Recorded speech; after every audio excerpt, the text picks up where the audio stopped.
jueves con una disertación del Observatorio para la Calidad Republicana y la UNSA, charlas que se vienen desarrollando ya en su cuarto año, y la mesa del observatorio la componen Eduardo Pisani Torres, Eduardo Cisco, Guillermo López A., Nicolás Breglia y quien esto les habla. Y hoy tenemos una jornada muy especial porque un amigo nuestro que se ha ganado su lugar sobradamente, hoy nos va a deleitar con su charla. Es Nicolás Breglia, que es especialista en Derecho Laboral, abogado, fue profesor en la Universidad de La Matanza, es presidente de la Academia Masónica de Historia y fue ex gran maestre de la Gran Logia de la Argentina para libres y aceptados masones. Además de todo esto, yo le diría un inquieto investigador de la historia argentina, bueno, que hoy nos va a dar un tema que la fecha nos impone, que todos la tenemos registrada en nuestra memoria con nuestra niñez, con toda la simbología que es como que se viene la semana de mayo. Hoy es el día de la escarapela. Bueno, Nicolás va a hablar del 25 de mayo y la masonería. Nicolás Breglia, esta sala del Observatorio de la UNSA te escucha. Muchas gracias. Muchas gracias, te agradezco la presentación, has sido muy generoso conmigo y le agradezco la invitación que me han dado para tratar un tema tan importante en la historia argentina como es el 25 de mayo del año 1810, que ha sido trascendente para la historia de nuestro país, la historia posterior de cómo se fue desarrollando.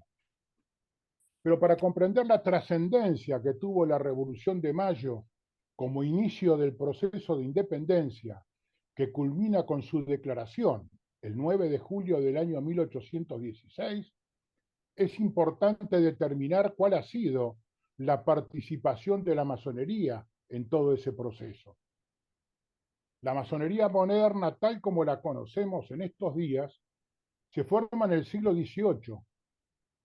Para comprenderla es importante tener en cuenta cuál era el estado de la sociedad política y social de esa época. Nos encontramos con una sociedad sectaria, dogmática, injusta y discriminadora, con una ausencia total de movilidad social ascendente. Imperaba el absolutismo monárquico. Había una concepción divina del poder y de la ubicación del hombre en la sociedad. Es importante tener en cuenta cuáles eran los índices de desarrollo humano en la sociedad entonces. En los países centrales de Europa, el 85% de la sociedad era analfabeta y no tenía acceso a la educación ni a la salud, con una inmovilidad social exasperante. En el virreinato del Río de la Plata, en el año 1810, el índice de analfabetismo ascendía al 95% de la población. Es decir, que existía un exiguo 5% de alfabetos. Las mujeres eran analfabetas con algunas excepciones. Tal es el caso de Mariquita Sánchez de Thompson, la esposa de Moreno, entre otras. Y acá quiero hacer un alto y recordarlo a Manuel Belgrano. Manuel Belgrano en esa época planteó la necesidad imperiosa de la educación de nuestra sociedad y especialmente educar a las mujeres, creando colegios para las mujeres porque eran las que tenían contacto con nuestros hijos. Una selecta minoría, la nobleza y el clero, eran los que gozaban de los bienes y servicios de la sociedad. El resto estaban predestinados al sufrimiento sin posibilidad de progreso. En contra de esta situación, se levantó un movimiento filosófico y cultural que era la Ilustración, que proponía un nuevo tipo de sociedad. Enfrentaba el absolutismo monárquico, la justificación divina del poder y los privilegios corporativos.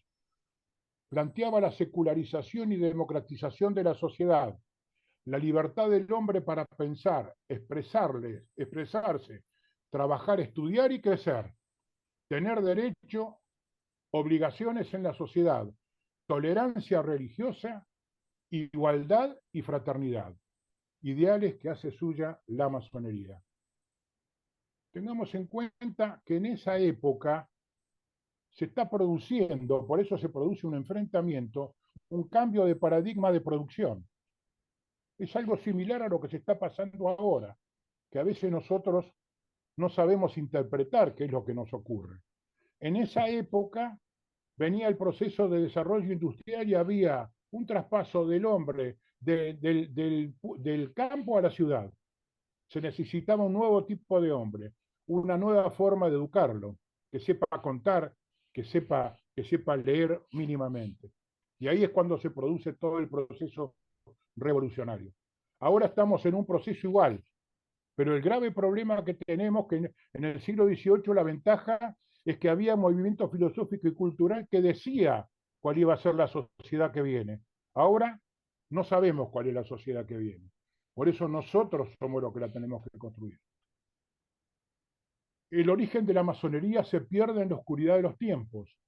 La podemos ubicar en los antiguos gremios medievales, del año 1000 a 1100 a orilla del lago di Como, dirigidos por masones operativos que contenían el secreto de las construcciones. Estas corporaciones les daban a sus miembros lo que le negaba la sociedad. En sus estatutos tenía una legislación laboral primitiva, la prohibición del trabajo nocturno por los accidentes, la prohibición del trabajo de los niños, una jornada limitada de 8 horas y 48 horas semanales con el día de culto. Además tenían una mutual primitiva donde en todas las reuniones aportaban recursos para atender a los accidentados y además algo muy novedoso que se daba, mantener a las viudas hasta el fin de sus días. Y esto es importante tener en cuenta. La humanidad tardó 1000 años en universalizar esos derechos que tenían los masones en estas organizaciones medievales. Recién se universalizó en el siglo XX. Después de un gran debate, en el año 1717, como consecuencia de la revolución industrial, la masonería se transforma en especulativa, incorporando filósofos, políticos, militares, con el objeto de transformar la sociedad. Aparece después de las guerras de religión del siglo XVII, entre la Reforma protestante y Contrarreforma católica. Fue parte de un vasto proceso de cambio cultural que dio origen a las democracias modernas. ¿Cuál era su propósito? Era reunir lo disperso, reconciliar a los hombres por encima de sus divisiones lingüísticas, nacionales o religiosas. La humanidad podría progresar al reorganizarse sobre bases más racionales y más tolerantes. Con el recuerdo latente de las guerras de religión, inventaban una nueva utopía, una nueva filosofía para el género humano. Crea el laicismo, para asegurar la coexistencia y la igualdad entre los hombres de distintas creencias religiosas, para reunir y reconciliar con un criterio universalista y ecuménico a todos los hombres, ubicando a la religión en el ámbito de lo privado, patrocinando la separación de la Iglesia y del Estado y neutralidad política y religiosa en el ámbito público. Plantea la democratización de la sociedad y la soberanía popular como justificación de la relación de mando y obediencia, que es el poder. Rechaza el concepto divino del poder y el fatalismo dogmático de la ubicación del hombre en la sociedad. ¿Qué era lo que ocurría en esa época? El que nacía siervo de la gleba, moría siervo de la gleba y no tenía posibilidad de progreso. La masonería fue la primera sociedad civil internacional que se oponía a una sociedad feudal y rígida, planteando su democratización. Era una escuela de la igualdad, un espacio para la libertad de conciencia y un asilo para el humanismo. La masonería se expandió en el mundo, aportó sus mejores hombres tanto en el campo político como en el militar para la construcción de una nueva sociedad democrática, laica, humanista, cosmopolita y moderna. En definitiva, crear una sociedad igualitaria en libertad.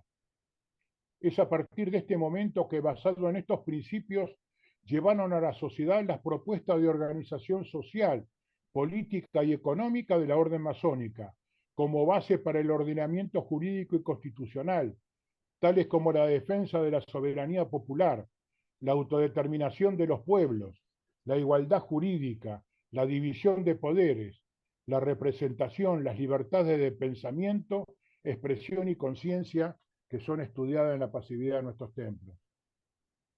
La masonería ha tratado de imponer sus ideas en la sociedad, pero no lo ha hecho en forma orgánica, sino a través de sus hombres. ¿Qué es lo que significa esto? Forma al hombre y el hombre en forma individual se incorpora a las organizaciones, tanto políticas como sociales, y trata de llevar las ideas políticas y sociales aprendidas en la masonería. A partir de este momento, la lucha es ideológica. Por un lado, quienes pretenden democratizar la sociedad, liderado por hombres que emergían de la masonería, y por el otro lado, quienes defendían el absolutismo monárquico, defendiendo los privilegios corporativos en la sociedad de entonces. Digamos, la organización política madre era la Santa Alianza. Como ustedes van a ver, hay una falsa idea y una falsa imagen de que la masonería enfrenta a la religión. No es así, ya lo vamos a ver. La masonería enfrenta a una institución religiosa, pero en el ámbito político, no en el ámbito religioso. ¿Por qué? Porque contiene en su seno justamente religiosos y sacerdotes que realmente llevan toda su ideología y su forma a la estructura masónica. La confrontación ideológica entra en el imperio español y se produce una verdadera confrontación civil dentro del imperio, con la incorporación de los ideales de la Ilustración, ideados por hombres de la masonería, se produjo una profunda división en el alma hispana. Este proceso de desarrollo durante el reinado de Carlos III se consolidó con la invasión napoleónica, quien introdujo los principios del filosofismo francés: humanidad, beneficencia, tolerancia y libertad. Es así que fue posible distinguir dos Españas en conflicto creciente. Una autoritaria, tradicional, xenófoba, conservadora y ultramontana, y la otra liberal, abierta, cosmopolita, progresista y laicista. A esta España es a la que estaba adherida San Martín. Y San Martín fue San Martín porque fue elegida por las organizaciones fue elegido para liderar todo el movimiento emancipador. Él y el que se desarrolló desde Venezuela, el otro dirigente emancipador. Esta lucha ideológica se traslada a América y es la que va a concluir con la independencia de estas colonias. La Revolución de Mayo es uno de los hechos políticos más importantes de nuestra historia. Es el comienzo de trascendentales reformas políticas, sociales, estructurales y económicas de nuestro país. La formación del primer gobierno patrio es la concreción de los ideales de independencia que se vieron concretados el 9 de julio del año 1816. En Buenos Aires, capital del flamante virreinato del Río de la Plata, se instaló este ideal por el derecho innato del hombre a su autodeterminación, a ser el artífice de su propio destino, de lograr su libertad e independencia de cualquier tipo de dominación. Y además, por razones económicas, ya que el monopolio comercial impuesto por el gobierno español impedía el desarrollo de las colonias. Los comerciantes y productores de Buenos Aires aspiraban a lograr la libertad de comercio y el dominio de la aduana, que era una fuente importante de ingresos. La masonería no fue ajena a este hecho histórico, la patrocinó. Fue el nervio motor de la formación del primer gobierno patrio que culminó con la declaración de la independencia en nuestro país. A fines del siglo XVIII y principios del XIX se instalaron logias masónicas en la ciudad de Buenos Aires. En el año 1795 se forma la legendaria Logia Independencia, que era la denominada Logia de los Franceses, con carta constitutiva de la Gran Logia General Escocesa de Francia, que es el antecedente del Gran Oriente francés, que es donde se inicia precisamente Manuel Belgrano y Juan José Castelli, cuyo venerable maestro, no en ese momento, sino en el momento del 1810, fue Julián Álvarez, que es el que le abre las puertas a San Martín en la sociedad porteña. Posteriormente, se instaló en el año 1804 la logia San Juan de Jerusalén para esta parte de América, con carta constitutiva de la Gran Logia de Maryland. Y estas logias, con cartas constitutivas de grandes logias norteamericanas, tienen una gran importancia porque son las que proponen la República Federal en nuestro país. Estas logias tenían por objeto lograr la independencia del virreinato de Río de la Plata de cualquier dominación extranjera. El jefe de la masonería en esta época fue don Saturnino Rodríguez Peña, que a la vez era el representante de Francisco de Miranda. Recordemos que en el año 1895-1897 en Francia hay una reunión con líderes latinoamericanos o criollos latinoamericanos que es dirigida por Francisco de Miranda, donde se plantea la independencia de estas tierras y se solicita el apoyo de tropas inglesas para apoyar la emancipación, pero no para adueñarse de estas tierras. Fíjense ustedes que en la primera invasión inglesa es un desfile militar de 1.200 hombres que la toman, pero Beresford, que pertenecía a la masonería irlandesa, no cumple con lo acordado y anexa estas tierras. Ahí es cuando la Logia Independencia lo comisiona a Castelli, tiene una dura conversación con él y le dice que bajo ningún punto de vista estas tierras van a pertenecer al Imperio Británico. Él le dice que no, que ya es una decisión tomada, y entonces le plantea que se inicia la reconquista de Buenos Aires, que son inmediatamente derrotados. Y hay un tema muy interesante, es detenido y lo llevan a Luján, y hay un acuerdo masónico entre ellos. Él se compromete masónicamente con la Logia Independencia de que no va a tomar nunca más las armas contra nosotros, lo dejan en libertad y en Montevideo se encuentra con una escuadra de 12.000 hombres y él dice que está comprometido masónicamente y que no va a tomar más las armas y que va en misión diplomática con su majestad británica. Fíjense ustedes que 12.000 hombres fue una de las batallas más extraordinarias y una verdadera epopeya en Buenos Aires. No pueden tomar Buenos Aires. Ahí combatieron las mujeres, combatieron los abuelos, combatieron los nietos, combatió todo el mundo. Hubo tribus que se unieron para pelear contra los casacas rojas. Fue realmente glorioso y extraordinario. Y ahí aparece por primera vez un regimiento, que es el regimiento de patricios, que ha tenido una destacada actuación. Las logias que actuaron durante el proceso de emancipación eran influidas, y esto es importante tenerlo en cuenta, por la masonería la francesa, que viene a ser lo que nosotros denominamos la masonería latina y española, y no como se suele creer por la masonería inglesa. Esta última tuvo escasa influencia en el proceso emancipador. La Logia Independencia es el antecedente de la Logia Lautaro, como se denominó también la Gran Logia de Buenos Aires. A la Logia Lautaro se le denominó la Gran Logia de Buenos Aires, así la denominaba San Martín, que trabajaba con el rito moderno francés, que contaba de 5 grados, los 3 primeros simbólicos y los 2 restantes filosóficos. El grado cuarto, denominado Rosacruz, era el que ocupaba los cargos en la función pública, y el grado quinto, Caballero Kadosh, era el que dirigía la Gran Logia. Todos los que integraban la Logia Lautaro tenían que ser de una aprobada ideología independentista. Como consecuencia del triunfo de los criollos al rechazar las invasiones inglesas, envalentonó a los patriotas. Se dieron cuenta que si pudieron vencer al mejor ejército de la época, estaban en condiciones de luchar por su libertad. Podemos denominar para identificar los grupos en pugnas como el Partido de los Patriotas, que eran los que planteaban la independencia, dirigidos en forma mayoritaria por los masones, que aspiraban a obtener la independencia de estas tierras, y como contrapartida se formó el Partido de los Españoles, que aspiraban a mantener estas tierras bajo su dominio español. El Partido de los Patriotas contaba con el apoyo del regimiento de Patricio, que era el que tenía mayor capacidad de fuego, cuyo jefe era entonces el coronel Cornelio Saavedra, hermano masón.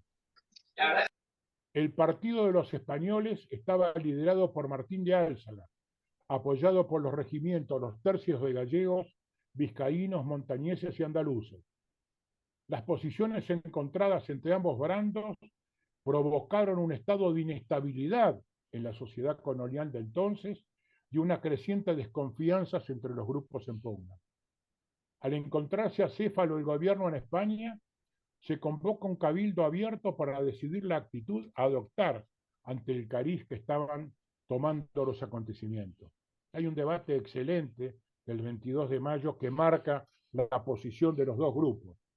El obispo Benito Luey Riega, que era el rector en ese momento de la Catedral de Buenos Aires, militaba activamente en el Partido de los Españoles, defensor del absolutismo monárquico, negó enfáticamente el derecho de los americanos para hacer innovaciones en el gobierno, destacando el hecho de que las Indias eran propiedad de España y que mientras exista un español en América, era el que debía gobernarla.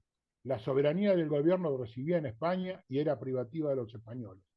Fíjense ustedes cuál era el concepto. Los criollos nacidos en América no eran españoles, eran súbditos, eran extranjeros. Fíjense ustedes, San Martín, que era hijo de españoles nacidos en la península, por el hecho de haber nacido acá, tenía un límite, llegaba a teniente coronel. Y después había otra postura, que fue brillantemente rebatida por Juan José Castelli, que militaba en el Partido de los Patriotas. Sostuvo con acierto las modernas teorías de la soberanía popular basadas en las doctrinas liberales imperantes en la época, y al haber caducado el gobierno español, el soberano y por ende sus autoridades, el pueblo debe reasumir la soberanía y designar las autoridades que estime conveniente a sus intereses. Triunfa esta postura y el virrey es depuesto. El virrey y el partido español no se quedan quietos, no se dan por vencidos e inician una verdadera contrarrevolución. Ese mismo día, en horas de la tarde, se procedió a formar una junta de gobierno, presidida por el virrey Cisneros e integrada por Saavedra, Castelli, Solá e Ichaurregui. Esta jugada desconcertó a los patriotas, porque el pueblo pareció satisfecho con la elección de las autoridades y el Partido de los Españoles se consideraba triunfante por haber salvado la autoridad del virrey. Inmediatamente los integrantes de la logia Independencia hacen una convocatoria y se reúnen en la casa de Rodríguez Peña, Nicolás Rodríguez Peña. Recordemos que era el jefe de la masonería entonces. Y luego de largos debates y deliberaciones, decidieron convocar nuevamente a un cabildo abierto con el apoyo del regimiento Patricio, que movilizó sus tropas. No fue una convocatoria pacífica. El regimiento Patricio movilizó sus tropas y colocó sus baterías en zonas estratégicas, y logrando imponer unas... Pero no tan solo movilizó sus tropas y las puso en forma estratégica, sino que los que cumplieron una función realmente muy importante fue Domingo French y Antonio Beruti, que aparecen como que repartían las escarapelas, no es así. Eran fusileros de chispa, ellos estaban encargados de dejar entrar nada más al cabildo abierto a los que estaban de acuerdo con la junta que se iba a elegir, y si no era aprobada, ante una seña de Belgrano con el pañuelo en la ventana, entraban a degüello. Fue una cosa realmente que no está tratado realmente en la historia argentina. Hubo desplazamiento de tropas y baterías, como les dije. Finalmente, el cabildo abierto del 25 de mayo nombró la primera junta de gobierno, que estaba integrada en su mayoría por masones que pertenecían a la logia Independencia y a la Sociedad de los Siete, que era la que se mostraba en la sociedad. El único que no lo era Miguel de Ascuénaga. La pertenencia a la orden de los integrantes de la primera junta pone de manifiesto el protagonismo que los mismos tuvieron durante los sucesos revolucionarios y en la conformación del primer gobierno patrio. Pero también debemos agregar algo que no se analiza y no se estudia. Fue importante la participación de un sector de la Iglesia en el proceso iniciado con la Revolución de Mayo. La Iglesia se dividió en forma horizontal. Un sector se mantenía fiel a la conducción del Vaticano, en contra totalmente de la emancipación americana. Son los defensores del absolutismo monárquico, oponiéndose a cualquier ideal de independencia. El otro sector, dirigido por el deán Diego Estanislao Zavaleta, rector de la Catedral de Buenos Aires, apoyaba decididamente el proceso emancipador. Este clérigo, olvidado por la historia, tiene una importancia decisiva en los sucesos de Mayo, porque justifica bajo el punto de vista teológico la justificación de la primera junta. Sus biógrafos dan cuenta que era un asiduo concurrente a los clubes de la masonería presididos por don Riconás Rodríguez Peña, que era en ese momento el jefe de la masonería. Y además plantean de que también se incorporó posteriormente a la logia de Lautaro. Y acá tenemos que hacer un paréntesis. ¿Cómo estaba dividida la iglesia en ese momento? Estaban los que ya dijimos que respondían al Vaticano, y estaban los galicanos y jansenistas. Los galicanos son los que patrocinaban iglesias independientes, iglesias nacionales. Es un movimiento que aparece en Francia creando iglesias nacionales separadas del Vaticano.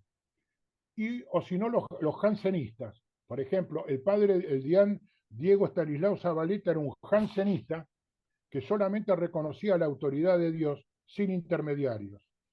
Y el obispo de Roma era un obispo más. También tenemos a nivel latinoamericano el padre Hidalgo, en México, que es uno de los grandes héroes, el padre Calvo, obispo de Costa Rica, que es el fundador de la gran logia de ese país. Y acá hay un dato muy importante de un sacerdote jesuita, el padre Ferrer Benimeli, que es el director de la cátedra de masonería, hace 50 años que la dirige, en la Universidad de Zaragoza, computó hasta fines del siglo XIX 5.000 sacerdotes católicos que pertenecieron a la masonería. Esto da por tierra con el ideal de que la masonería está en contra de la religión, al contrario, está en contra de las posiciones políticas equivocadas que a nuestro juicio llevaron las autoridades políticas de la masonería con sede en el Vaticano. En el año 1800, esto es un tema muy importante a tener en cuenta, en el año 1816 el Papa Pío VII condena a todo el movimiento emancipador en el principio, en enero del año 1816. Y fíjense ustedes, el 9 de julio del año 1816 hay 11 sacerdotes católicos activos que firman el Acta de la Independencia. Es interesante todo esto porque estos sacerdotes que participaron y adhirieron a las logias masónicas van a participar políticamente, pero participan en el partido unitario.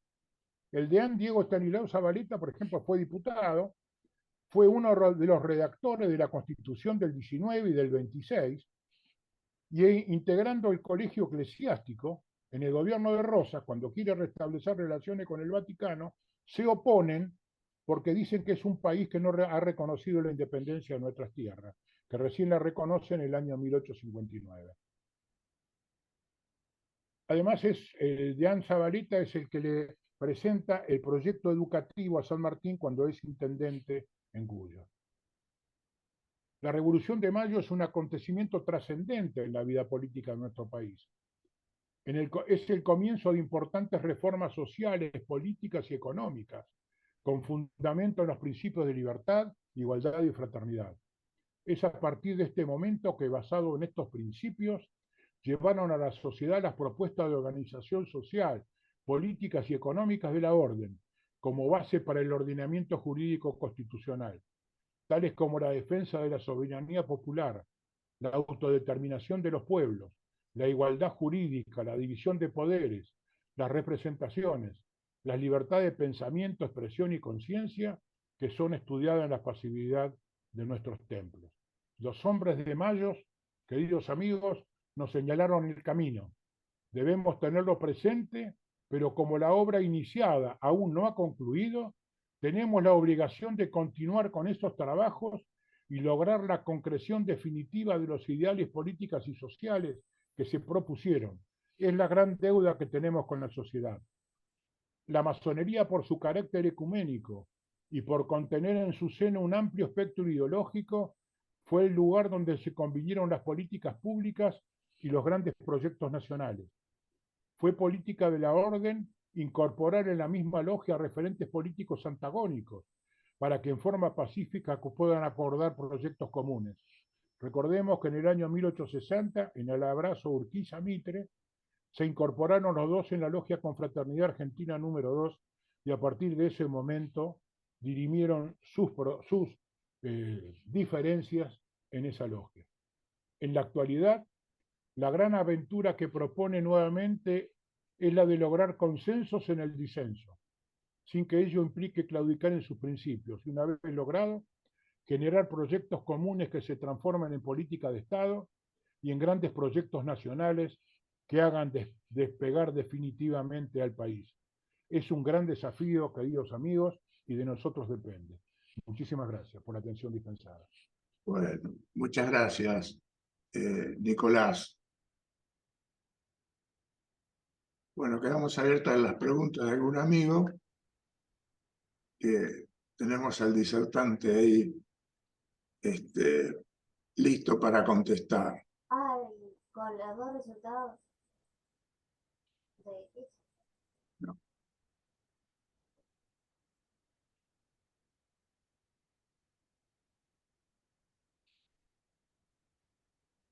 Nicolás, en la primera junta, ¿cómo se van definiendo bien todos los caracteres? Porque siempre se hizo una lucha entre Cornelio Saavedra y Mariano Moreno. Pero desde el punto de vista masón, ¿cómo fue esa? No, ellos pertenecían a lo que se denomina la Sociedad de los Siete, que era la que se mostraba a la sociedad. Dentro de la masonería no hay una unicidad ideológica. Vos tenés sectores conservadores y sectores realmente progresistas. El que integraba el sector conservador era Saavedra, por eso también había discusiones y enfrentamientos. Y el sector más republicano y progresista era Moreno. Pero convivían todos en el mismo lugar, ¿no? en el mismo espacio, fundamentalmente. Una de las características es esa. Nosotros somos total y absolutamente pluralistas. Y aceptamos, es más, tratamos de reconocer al otro la parte, porque todo el mundo, acá no hay verdades absolutas, las verdades son relativas. Y cada ideología, por más que uno esté en contra, tiene una cuota de verdad. Fíjense ustedes, el socialista que le va a decir hay que distribuir, ¿está equivocado? No. El conservador que le va a decir hay que producir, ¿está equivocado? No. ¿Qué es lo que proponemos nosotros? Una integración de las dos corrientes de pensamiento que produzcan para distribuir. Y esto es un poco lo que ha ocurrido con Cornelio Saavedra y Moreno, ¿no? Moreno es el nervio motor, indudablemente, de la Revolución de Mayo. Es uno de los grandes hombres y estadistas que muere, desgraciadamente, tempranamente, ¿no? Claro. Y luego de la muerte de Moreno, ¿quién es el que sigue en su lugar? Es decir, todo esto no de la historia, digamos, oficial, desde el punto de vista de la masonería. Julián Álvarez es uno de los grandes. ¿Hasta cuándo? ¿Con qué caracteres? No, se mantiene en forma continua. La corriente de pensamiento de Moreno trasciende su vida y trasciende todo ese periodo. Realmente es un faro extraordinario en la historia argentina, ¿no? Desgraciadamente muere en forma temprana. No hay muchos que los van siguiendo, ¿no? Sí, sí. Acá Odilon José Mamani dice, en la revolución de 1809 en Bolivia eran masones. Eh, Exactamente, Después hay otro, Belgrano y Castello pueden considerarse los padres de la Revolución de Mayo, que creo que es exactamente. de Adolfito Fioranelli, esta palabra no me sale bien. Este, y y en el tema luego de las guerras de la independencia, ¿cómo van procesando esas ideas masónicas? Es decir, yo te planteo los hechos puntuales de vista formal, pero en el interior de la masonería, ¿cuál era la opinión del mundo, la contraopinión que se iba moviendo en esa época augural de la patria, de 1810 a 1820? La masonería representaba, digamos, todas esas ideas de la Ilustración. Era digamos, podríamos definirlo actualmente como un liberalismo de base social. La masonería planteó que todo el mundo tiene derechos y todos pueden progresar de acuerdo a la educación y al esfuerzo personal. Eso es básico y fundamental. Y además garantizaba también la salud. Son dos temas básicos y fundamentales. Pero además tenía una visión no tan solo del virreinato del Río de la Plata, sino que trascendía el virreinato del Río de la Plata. ¿Cuáles eran las dos formas de gobierno que proponía? La República Democrática y la monarquía constitucional. El primero que presenta un proyecto de país fue Belgrano, apoyado por San Martín después del año 1816. Presenta un proyecto de un país, de una monarquía constitucional, que es extraordinario esto, con sede capital en el Cusco, y propone al hermano de Tupac Amaru como un rey, propone un inca. ¿Y cómo estaba integrado ese estado? Por Perú, Bolivia, Paraguay, Río Grande do Sul, Uruguay, Argentina y Chile.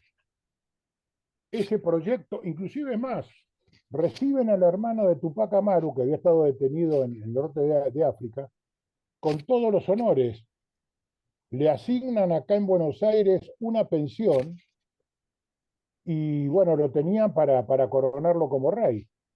Él fallece en el año 1827 y lo tenemos enterrado en la Recoleta. Ese proyecto cae cuando cae el directorio en el año 1820. Y ahí se inicia todo el proceso. Pero la masonería ha estado presente no tan solo en la independencia, sino en la generación del 37, por ejemplo, en la constitución del Estado en el 53. Y esto es un tema muy interesante. La constitución del 53 es un resumen de los 33 grados que propone la masonería como una forma de gobierno y una forma de hacer política. Si uno estudia los grados, lo instruye cómo hacer en determinados temas. El derecho de resistencia a la opresión, por ejemplo, el derecho de asilo, cómo tiene que ser la justicia. La masonería concibe la justicia total y absolutamente independiente. No concibe, y además tiene un concepto ético de la vida. No puede ser medio ético. Si una persona incumple, inmediatamente tiene que ser juzgada nosotros tenemos un tribunal de disciplina, juzgado, y si incumple un valor ético se tiene que ir. Es inmediatamente expulsado.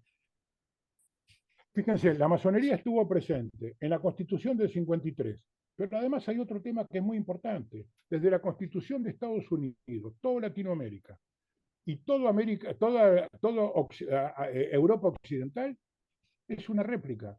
Hay un solo presidente que pone blanco sobre negro. Cuando le preguntan cuál es su plataforma electoral, él dice la Constitución Nacional, que era Irigoyen, miembro de la logia docente. Y todos dicen, es un eufemismo krausista. No, no, no es un eufemismo krausista. Le está diciendo que su plataforma electoral son los 33 grados de la masonería, donde está todo. Ahí están todo lo que después se consagra en la sociedad, está todo. Es una cosa.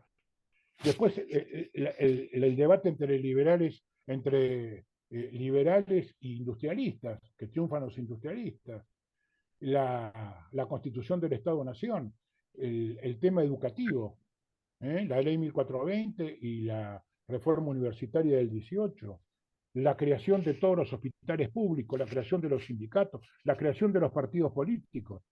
Ahora tenemos un solo partido político que está funcionando, creado por la masonería, que es la Unión Cívica Radical. Después del 90 hay 3 partidos políticos que se crean, hay más. La Unión Cívica Radical, el Partido Socialista y la Democracia Progresista. El Partido Radical no tan solo lo crea un gran maestre, sino que la estructura del Partido Radical es la misma que de la masonería. La elección de las autoridades del Partido Radical es la misma de las autoridades de la masonería. Una cosa realmente extraordinaria. Además es un partido de valores. Y la masonería justamente patrocina eso. La creación de los gremios, por ejemplo, de las instituciones. El hospital italiano es una creación de la masonería. La única diferencia que nosotros tenemos con otros países es que la masonería argentina crea las instituciones y no se adueña. Nosotros no nos adueñamos del Partido Radical. En Chile sí, el Partido Radical es netamente masónico. En Francia también, en Paraguay, pero acá no. El hospital italiano fue creado por la inmigración italiana, por las logias que vinieron con la inmigración y las mutuales que crearon. Se lo entrega a la sociedad. Y así todo. Eso es un tema para ser tratado y buscar la amplitud. Lo que nosotros buscamos siempre es la unión de todos y que todo el mundo compatibilice sus ideas. Porque cuando uno sale del sectarismo se da cuenta que las diferencias no son tales. A veces son diferencias por egoísmos personales, ego. En fin. Daniel Capurro, Daniel Capurro te pregunta, ¿cuál fue la participación de la masonería en la asamblea del año 13? Fundamental. En la asamblea del año 13, en la masonería iba a declarar la independencia, tenía 2 constituciones para jurar. Ahí hay varios temas que se plantean, por ejemplo, el tema de la Inquisición. Hay una institución que con un concepto divino se torturaba a la gente. Estaba bien. Había una autorización divina que si a una persona no coincidía con sus ideales, se la torturaba. Y bueno, nosotros nos opusimos inmediatamente en contra de la tortura, a favor de los derechos del hombre y del ciudadano. Uno de los grandes hitos que tiene la masonería a nivel mundial es la Declaración de los Derechos del Hombre y del Ciudadano y la Declaración de los Derechos Humanos. Es básico y fundamental. El masón que no reconoce los derechos humanos no puede pertenecer a la orden directamente, que no lo defiende. Ahora, fíjense ustedes que la Asamblea del año 13 es una muestra clara de una lucha ideológica, porque cuando estaban a punto de declarar la independencia, llegan la noticia de que se había promulgado la Constitución Liberal de Cádiz, que era una monarquía constitucional donde extendía la condición de ciudadanos a todos los integrantes del imperio, le daba autonomía a los virreinatos y le daba la posibilidad de designar diputados en las cortes. Y ahí se frena el proceso emancipador. Ahora, cuando asume nuevamente Fernando VII y lo elimina y establece nuevamente el absolutismo monárquico, ahí declaramos directamente la independencia en el año 1816. Fíjense que en el año 1800 hay varios masones ahí, pero el presidente, Laprida, y los secretarios, Serrano y Juan José Paso, pertenecían a la orden. Era una cosa importante, después todo el proceso que se da con posterioridad. Nicolás, yo te quisiera hacer una pregunta en forma verbal, ¿no? La participación de la masonería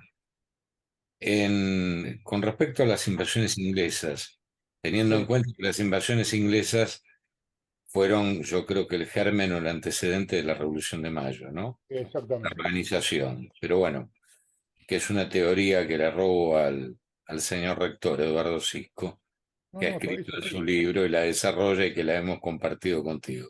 Es así, sí, sí. ¿Podés explicar un poco la relación de la masonería con lo que fue la primera y segunda defensa de Buenos Aires? Pero cómo no. El tema es así. En el año 1795 hay una reunión muy importante convocada por Francisco de Miranda a todos los representantes de los virreinatos de América. El que va representando al virreinato del Río de la Plata es Saturnino Rodríguez Peña. Y ahí acuerdan el apoyo de las tropas inglesas a la emancipación americana, pero con una prevención. Tenían que apoyar la emancipación, pero no adueñarse de estas tierras. Era lo que se había acordado. Ahora, hay algunos que hablan en forma despectiva de esa decisión. No, no es así. Cuando Estados Unidos se independizó de Inglaterra, pidió el apoyo de España y de Francia, que le fueron concedidas. ¿Y quiénes son las que participaron activamente? La masonería francesa y la masonería española, que son las que participan en todo el proceso emancipador acá en Argentina. Un tema importante. Cuando viene la primera invasión inglesa, que en realidad eran 1.200 hombres, acá los masones de la Logia Independencia creían que venían a cumplir el acuerdo, que iban a destituir al virrey y iba a empezar todo el proceso emancipador.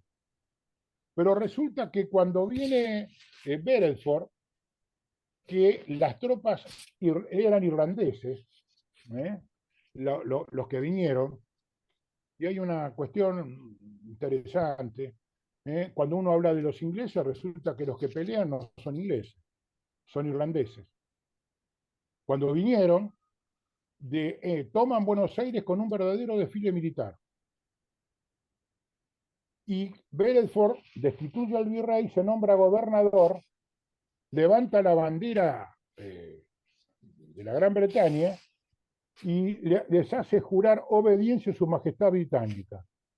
Hay una bitácora que se firma, que esa bitácora desapareció, que hay 28 familias destacadas de Buenos Aires que la firman. Entonces ahí se reúne la Logia Independencia con Saturnino Rodríguez Peña y le dicen no es lo acordado. Entonces lo comisionan a Castelli.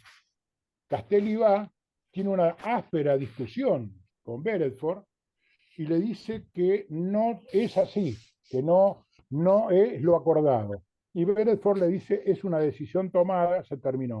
Le avisan que se inicia la reconquista de Buenos Aires. Y hay un tema muy interesante que se da, porque los irlandeses que vinieron acá se sienten realmente compenetrados con la defensa de Buenos Aires, porque era lo que le pasaba a ellos en Irlanda, dominados por los ingleses. Y hay un montón de irlandeses que se pasan a las filas de los criollos. No tan solo en la primera, sino en lo que nosotros consideramos la segunda invasión inglesa, que en realidad fue la consolidación de la primera. Cuando lo detienen a Beresford y lo llevan detenido a Luján, hacen un acuerdo masónico de que Beresford tenía que ir a cumplir una misión diplomática para el cumplimiento del acuerdo, pero no, pero se juramentaba no tomar nunca más las armas contra Buenos Aires. Se van y en Montevideo se encuentra con esta escuadra de 12.000 hombres, donde Whitlock le entrega el mando y él le dice que no, porque él está juramentado masónicamente y va en una misión diplomática del Virreinato del Río de la Plata.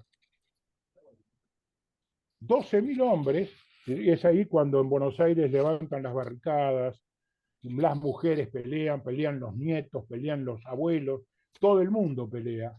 Inclusive hay algunas tribus que se pliegan a pelear contra los casacas rojas.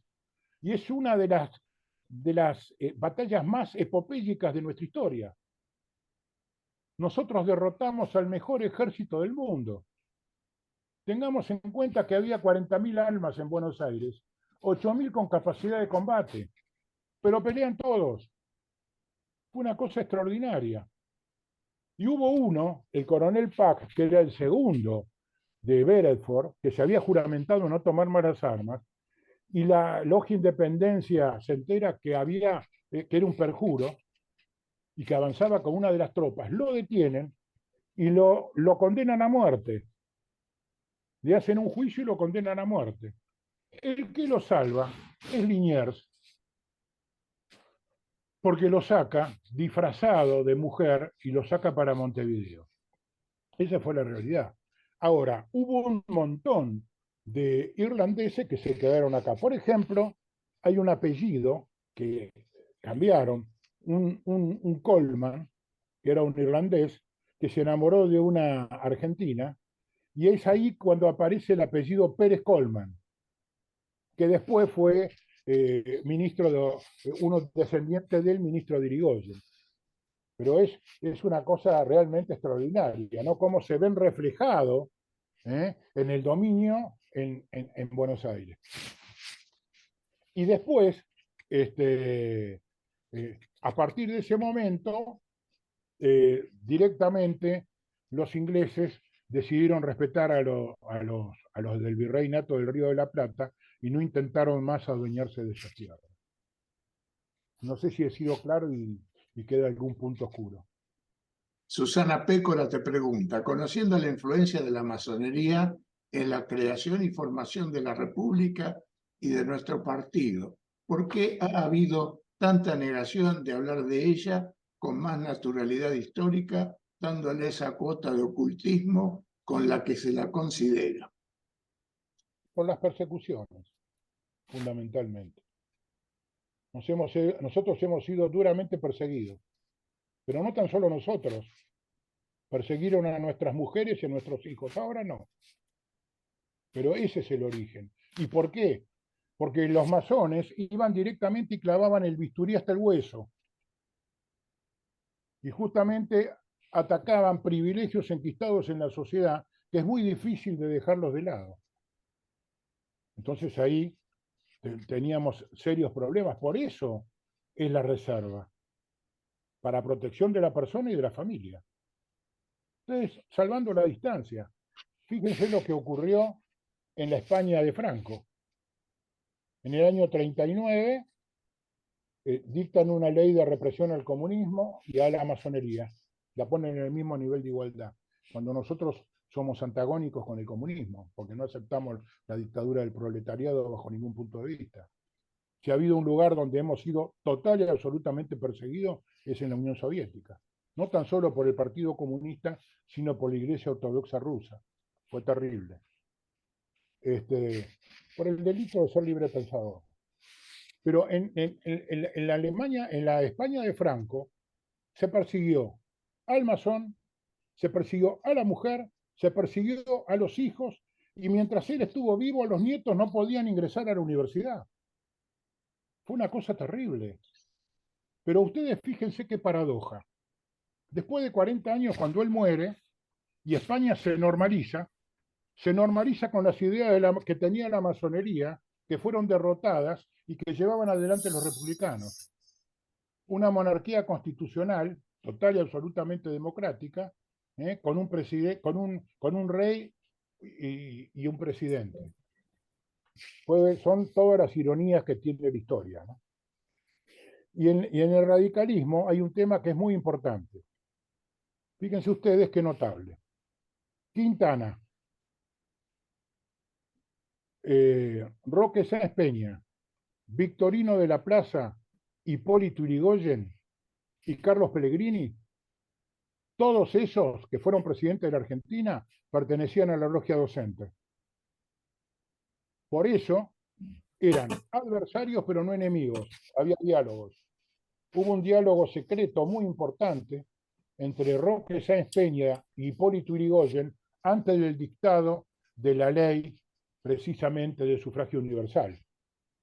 Y después hay un tema interesantísimo que Yrigoyen le hereda el ¿cómo se llama? El militar que lo tiene el presidente del Edecán. El edecán. el edecán presidencial. El edecán presidencial era Roberto Bosch, al que tuve el privilegio de conocer. A mí me consideraba un nieto de él. Que era hijo de Francisco Bosch, un conservador que había reprimido a los radicales en el año 1893. Si quieren, después le cuento la anécdota de la Revolución del 93 en Rosario. Y entonces él estaba envenenado porque era conservador y había un peludo que no sabía nada que iba a asumir la presidencia. Entonces dice, voy a renunciar antes, porque los amigos le dicen, te van a echar. Y entonces él dijo, no, que me eche el peludo. Bueno, el peludo lo llama, lo elogia al padre, le dice que es un adversario realmente que él respeta, porque es un caballero, y le ofrece ser edecán presidencial. Entonces dice, yo me sorprendí. Además era un hombre, dice, que hablaba con términos muy precisos, me habló de filosofía, de historia, y le dijo, bueno, ¿lo acepta? Porque usted tiene un legajo intachable. Sí, lo acepto. Y el primer golpe que me dio, dice, fue cuando tuve la reunión con el embajador británico. Irigoyen le dijo, yo las reuniones secretas las tengo con testigos. Dice, yo fui, ¿y cuál fue la sorpresa? Que el embajador británico le dice, es costumbre de los presidentes argentinos presentar la terna de sus ministros para su aprobación por su majestad británica. ¿Y sabe lo que le respondió Irigoyen? Dígale a su majestad británica que por primera vez en la historia, acá en Argentina hay un presidente elegido libremente por el pueblo y es el que elige a sus ministros. Entonces dice, yo me di cuenta que estaba ante otra persona. Y después Roberto Bosch se hace profundamente irigoyenista y es el que encabeza la revolución en el año 1933 en Paso de los Libres. Y quería contarle brevemente, porque me han hecho mención, a la revolución del 1893, liderada por Leandro N. Alem, que fue gran maestro de la masonería. Él instala su cuartel general en Rosario, en la casa del doctor Eugenio Pérez, médico y abogado, hermano menor de Roque Pérez. Grado 33 de la masonería argentina, de la logia Unión 17 de Rosario. Estará en su domicilio, el cuartel general. Cuando es derrotado, Alem presenta lo que se denomina el santuario o el asilo político. Entonces lo toma Eugenio Pérez, lo lleva a la logia Unión 17 de Rosario, lo aprueban y le dan el asilo político para estar en un lugar consagrado. Y si está en un lugar consagrado no lo pueden tocar. Inmediatamente notifica a las autoridades y a partir de ese momento la logia Unión 17 de Rosario es un lugar histórico porque ahí estuvo exiliado Leandro N. Alem. Y hay un tema muy parecido que se dio con Fidel Castro. Por eso Fidel Castro, hubo dos instituciones que permitió el ejercicio de la democracia. Uno fue la masonería, que tuvo un gran desarrollo durante su gobierno, y otro fue Cáritas. Esas son las dos grandes instituciones. A Fidel Castro le salvó la vida a la masonería en dos oportunidades y lo asiló.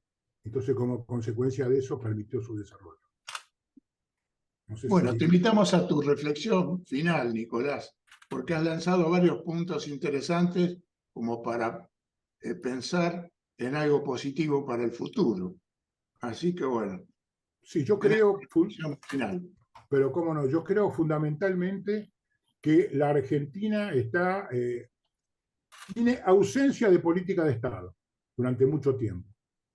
Precisamente un lugar donde se crearon las políticas de Estado fue en las logias masónicas. Fíjense ustedes qué interesante. El abrazo Urquiza-Mitre. Eso se hizo en una avenida masónica. Y ahí decidieron la incorporación del Estado de Buenos Aires a la Confederación Argentina, porque se había creado una Argentina sin Buenos Aires y prácticamente estaba en la quiebra. El acuerdo fue que Buenos Aires se hacía cargo de la deuda externa. Y después hay otro tema muy importante, el abrazo Perón-Balbín, por ejemplo.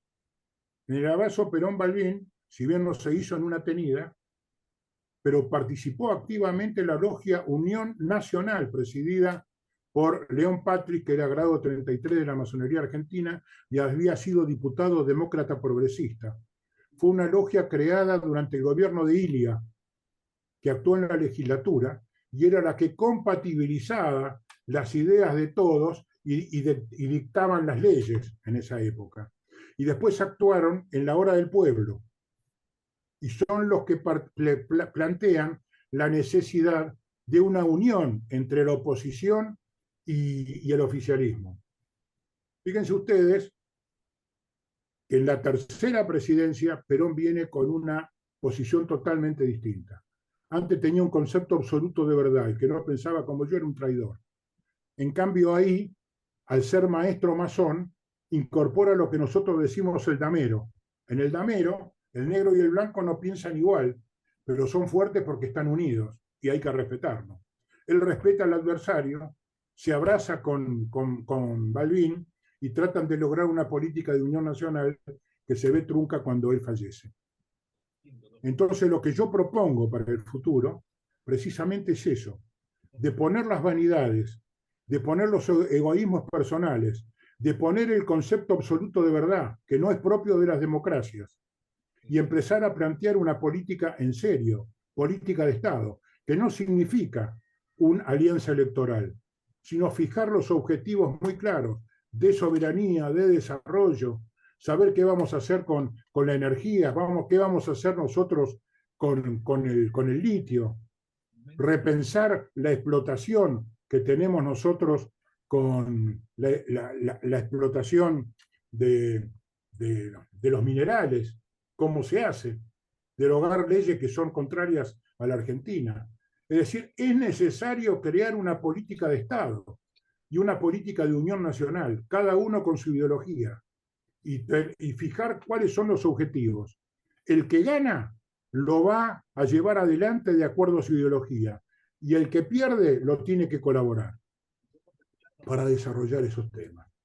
Eso creo que es un poco la idea que nosotros tenemos y la que se los vuelco a todos ustedes como una conclusión final. Muchísimas gracias. Bueno, justo Florencia Tello te había preguntado el abrazo Balbín Perón, y Daniel Bracamonte te pide bibliografía para continuar con el tema paralelismo masonería argentina. Si querés brindar alguna bibliografía y cerramos. Hay varios. Están los libros de Emilio Corbière.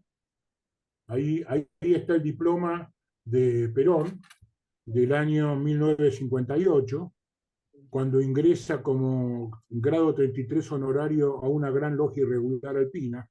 Después es regularizado en España. Hay 2 tomos que yo los recomiendo. Están los libros de Lapas. En fin, hay toda una serie de libros. Lo que pasa es que no hay una bibliografía unificada. Hay que ir leyendo. También está el libro de Gandía, La Independencia, que se refiere justamente a todo este proceso de la independencia, a San Martín y todo eso. Es una bibliografía bastante voluminosa que hay, pero no hay una unificada. Hay que ir leyéndola poco a poco. Bueno, Nicolás, en nombre del Observatorio para la Calidad Republicana y la UNSA, te agradecemos profundamente esta sustanciosa charla, a los participantes que te han hecho las preguntas, a Daniel y a los 2 Daniel, que nos aclararon el tema de la matanza previamente. Así que muchas gracias a todos. Sí, estalló la matanza. Bueno, muchas gracias a todos, amigos. Muchísimas gracias. Gracias, Nicolás. Muchas gracias. Muy interesante la charla. Gracias. Gracias, Nicolás. Gracias. Gracias, Nico. Excelente. Abrazo, Nico. Gracias, Nicolás. Muchas gracias, Nicolás. Saludos a los hermanos peruanos y bolivianos. Por supuesto que sí, así será. Un fuerte abrazo para todos. Y Bolivia también. Gracias, o menos 75.